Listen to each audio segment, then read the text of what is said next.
Hi ma'am, good evening po. Welcome to POTG Restaurant. Ito po yung menu namin. Baka gusto niyo na pong order. Salamat ha, kanina pa ako naghihintay ng lalapit sa akin kasi gutom na ako eh. Ay naku po, pasensya na po eh. Busy kami ngayon. Ang dami po kasing guest. Pero, ayan po. Pili na po kayo dyan para ma-ready na yung food niyo. O sige, hindi na lang ako pipili pero bigyan mo ako ano yung pinakamasarap niyo Yung best seller namin? Oo. Ate po, ito po. Yan, masarap yan. po yan. Best seller Binabalik-balikan yan. Talaga ba? Pati dito, ito mukhang masarap. Ito po. Yan. O sige, ito tapos... Eh, yung drinks niyo po, ano pong gusto niyo? Naku, Arian. Ma'am, ay, Hindi ba nagsasayang ka ng oras dito?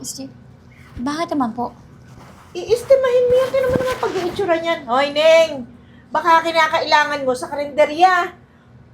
O-order ka rito sa amin. Talagang masasarap ang pagkain dito pero parang can't afford mo. Naintindihan mo? Nanay Gina, wala naman po sinabi si sir na mag-discriminate tayo ng mga customer. Kahit sino po pumasok dito, mahirap man o mayaman, kailangan natin servisyon ng maayos. Ang dami kasing tao, oh. Kulang na kulang tayo sa manpower. Tapos tututo ka lang dito sa isang to na mukha namang walang pambayad. Nakikita niya ba yung price? Marunong ka bumasa ng price? Ay, kaya nga po nandito ako kasi gusto ko pong matikman yung mga luto sa restaurant na to. Ang daming fast food sa labas. Pwede kang mamili. Bakit naman naisipan mo pumasok dito? Kaso po dito talaga yung gusto kong puntahan at matikman yung mga pagkain dahil daw binabalik-balikan tong restaurant na to. Kaya kung okay lang po, ipaluto na po yung mga order ko kasi may darating din po akong kasama. Ipaluto na talaga?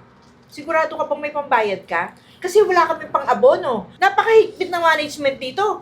Baka hindi ka makabayad tapos sa amin iaawas yan. Naku ma'am, kung wala po akong pambayad, siguradong hindi po ako pupunta dito. Oo nga po, Miss Gina, baka di naman po order si ma'am ng marami kung wala siyang pambayad. Mamaya, pwede yan padala sa presinto. Ang mga customer kasi namin dito, halos kilala na namin lagi. Kasi sila yung bumabalik. At, take note, maaanda. Mayayaman, madadatong. Kasi tinan mo naman yung klase ng resto namin, oh. Di ka ba nagkamali ng pinasukan? Kahit naman po siguro hindi ako mayaman, pero kung may pambayad ng puwan po ako, yun naman po siguro yung importante. At least po, magkakaroon kayo ng kita dito sa restaurant kahit papaano. Tama po ba? Ay, nako. Tama Kahit po. hindi ka pumasyal, napakadami talagang customer dito at hindi ka kawalan kung hindi ka pumasok. Miss Gina, pinagtitingin ka ng ibang guest. Tama na nga yan. Hindi Nakakaya ako- sa customer. Hindi akong pinagtitinginan. Etong customer natin. Tingnan mo naman. Nagpangsasayaw sa ballroom. Pasensya na po ha. Sige po, ma'am. Pasok na po ako sa loob. Papaluto ko na po yung mga orders nyo. Salamat. Kapag may dagdag pa kayo, sabihan niyo lang po ako. Sige. Hoy, Arian. Sabi ko sa'yo, pag yan hindi nakabayad, kakaltasin ko yung sa sahod mo. Okay lang po. Sanay naman na po ako sa inyo. Lagi niyo po ako kinakaltasan. Alam mo, buti na lang mabait yung waitress ko. Kung ako yon, hindi ako maglalakas loob na ipaluto yung pagkain na in-order mo na hindi ko alam kung may pambayad ka o hindi. Sa susunod, ha, magtatlong isip ka or magsampung isip ka bago ka pumasok dito, no? Alam mo naman yung presyo rito dahil nga sa sobrang sasarap ng pagkain dito, pricey. Ay, good evening po, ma'am. Good evening. Sige po. Tayo kayo dyan. Tayo. Bakit po? Siya, uupo. Ha? Oh, ma'am, ito po yung aming Ay! Naku, okay lang. sige po.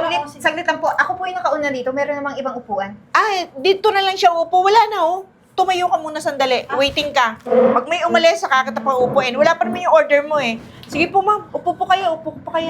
Ito po yung ma'am. Yung menu po. Sige po. Sige po. Tayo ka lang dyan, ha. Hindi ka pwede umupo doon. Reserve rin yun. Ayan, ma'am. Lahat po yan masasarap. Panigurado po, ma'am. Best seller po namin yan lahat. At saka, ma'am, pagka yan, tinikman nyo lahat yan, in-order nyo, ma'am, lahat, lilibrehan ko kayo ng isang menu pa din. Talaga ba? Opo, ma'am. Sige, pili ka lang, ma'am. Sige. Orderin ko na lang tong lahat siguro para may free ako. Ayan. Sige, ma'am. Oo. Yan. Masarap po yan lahat. Ganyan ang pupunta dito. Tamo, maayos manamit. Mukhang tao. Kagaya mo. Para kang sasayaw sa ballroom. Arian! Ito na po! Ay, eto si ma'am. O, tinan mo ha. In-order niyang lahat. Di ba? Pag in-order lahat, may libre siyang menu, di ba? Ah, yes po. Ganyan ang customer. Madaling kausap. Presentable pa. Hindi kagaya nung napulot mong customer. Tingnan mo ang pag-iitsura, oh. Pasensya na po ha, kung ganito lang po yung pananamit ko. Pero hindi naman po masama yung ugali ko. Wala namang bagay na sa pananamit, ano? Kaya lang, ilulugar mo din. Nakita mo mga tao, oh. Kung anong itsura, ikaw lang nag-iisang ganyan ang pananamit mo. Ma'am, sumusobra naman po kayo. Grabe naman po kayo dito sa customer ko. Customer pa rin naman po yan. Kahit ano pong itsura niya, kahit ano pong pananamit niya. Ewan ko sa'yo. Pero gawin po natin ng tao. Bahala ka. Basta sinabi ko sa'yo, pag di yan nakabayad, bahala ka.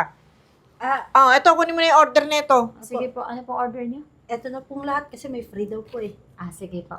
Wait lang po Sige, sige. 20 minutes po. Wait lang po yung order niyo po, parating na po.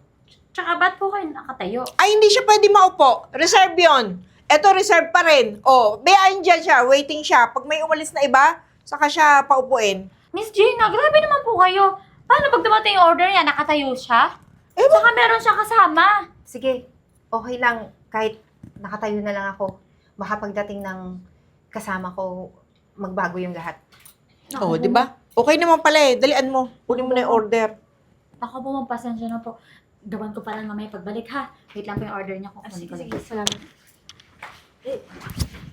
Ma'am, hindi ko naman po kayang nakatayo ka lang dyan habang hinihintay natin yung hinihintay mo. Isa pa, hindi rin po ako papayag na nilalait-lait ka lang ng matandang to porque nakasuot ka lang ng ganyan. Kung ako nga, driver mo, pinagtatanggol kita. Ano pa Uy, kaya? uy, uy, uy. Ano sinasabi mo? Ba't ma'am tawag mo dyan? Ano sabi mo? Driver ka? Driver lang po ako. Ma'am ko to. Ma'am mo yan? At saka ikaw, sobrang sama ng ugali mo. Ma'am mo pala yan eh. Ba't mas mukhang tao ka pa sa kanya? Ano naman ngayon Ma'am, hindi ko na po talaga kaya. Umupo ka na dito.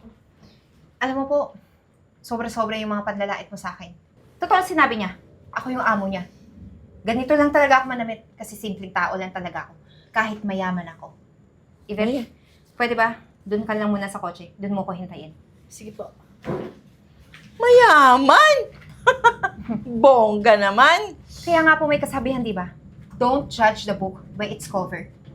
Pero ikaw, naging mapanghusga ka sa akin. Minaliit mo ko. Ano? May pagsagot-sagot ka pa? Mayaman ka ba dyan? Mayaman ka ba ng tayo? Aray ka! Bitawan mo ko! Aray, kasi mo pa ako na laitera ka? Totoo naman eh! Miss Gina, customer yan, ba't naman nananakit pa kayo? Umaabot tayo sa punong nananakit kayo. Ma'am, Ang pasensya. tanda-tanda ko na. Sasagot-sagutin pa ako. Sir Rans. Ano ba nangyayari dito? Kasi sir, etong babaeng to, pumasok dito. Hindi mo alam kung order kung hindi. Tira mo naman ang pag-iitsura.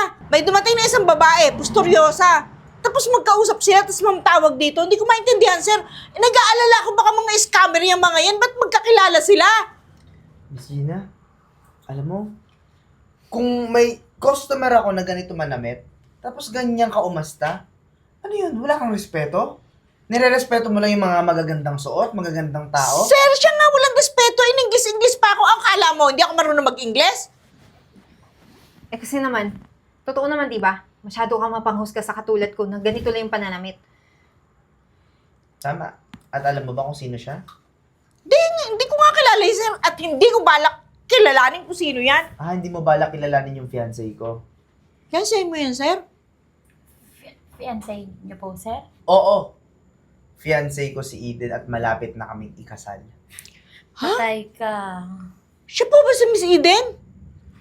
Wala nang iba. May nakikita ka pa ba? Sir, di mo naman kasi sinabi na ayan pala yung fiancé mo. Yan kasi, nako po, kung ano-ano pa pong sinabi niya kanina, pagpasok pa lang ni ma'am. Nakakahiya ka, Miss Gina. Sir, pasensya na po, sir. Sa akin ka hihingi ng pasensya. Mabuti pa siguro, Eden, ikaw na magdesisyon kung ano yung dapat gawin dito. Sir, teka muna. Ba't siya magdidesisyon? Ikaw may-ari ng restaurant eh. Ang tagal ko na naglingkod sa'yo dito. Ako yung magdidesisyon kasi ako na yung uupo dito. Alam mo kung bakit? Magtatayo na ng ibang restaurant si Renz at doon siya magfo-focus. Kaya nga ako nandito para kitain ang fiancé ko para pag-usapan namin ang lahat ng bagay at pasikot-sikot dito. Tsaka, fiancé nga, no? Ibig sabihin, ikakasal na sila soon. So, ang lahat ng property ni Sir, conjugal. So, kay ma'am na yan. Talaga to, di ka kasi nag-iisip matanda ka. Pasaway ka. At isa pa, dahil sa ginawa mo, mawawalan ka ng trabaho. Kasi ayokong umupo dito sa restaurant na to o sa company to na merong mga katulad mo. Mabuti na lang din, nagpakita ka kaagad ng ugali mo. Wala na akong problema at easy na ako makagalaw dito. Walang sakit ang ulo. Kaya ngayon, pwede ka nang umalis. Wala ka ng trabaho. Nakiusap. Buo na ba yung desisyon nyo, ma'am? Tulad ng narinig mo, umalis ka na. Ibig sabihin, wala ka ng trabaho.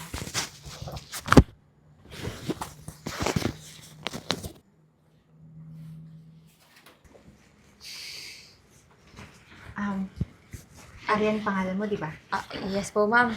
Maraming salamat sa pagtatanggol mo sa akin kanina kahit alam ko na hindi mo kaya yung ugali ng matandang yun. Nako, wala po yun. Pero ganun po talaga yun eh. Lahat po kami dito, dinadarag niya. Kasi tenured nga daw po kasi siya. Huwag kang mag-alala dahil sa ginawa mo. Malaki yung utang na loob ko. Kaya bibigyan kita ng posisyon. Kapag natapos na yung pinapagawang bagong branch ni Renz, doon na kita ilalagay bilang manager. Tama. Teka lang po. Ano po ulit? Manager? Manager? Oh, Eh di ba tas dadagdagan po yung sahod ko? oo naman. Bakit naman hindi? Ay ma'am, maraming salamat po. Excited na po ako matayo yung bagong restaurant ni Sir para ako po yung maging manager. Huwag po kayong mag-alala. Yung mga customer po, bibigyan ko ng maayos na serbisyo. Pantay-pantay, mahirap man o mayaman, kalbo ka man o kulot ka, salot ka, ganon. Lahat. Congratulations. Ay, Ang dami. Thank you, Sir. Sinasabi. Next time lang, Sir. Kayo naman. Sige na, back to work ka na muna. Sige po. Mag-uusap lang kami. Iwan ko na po kayo.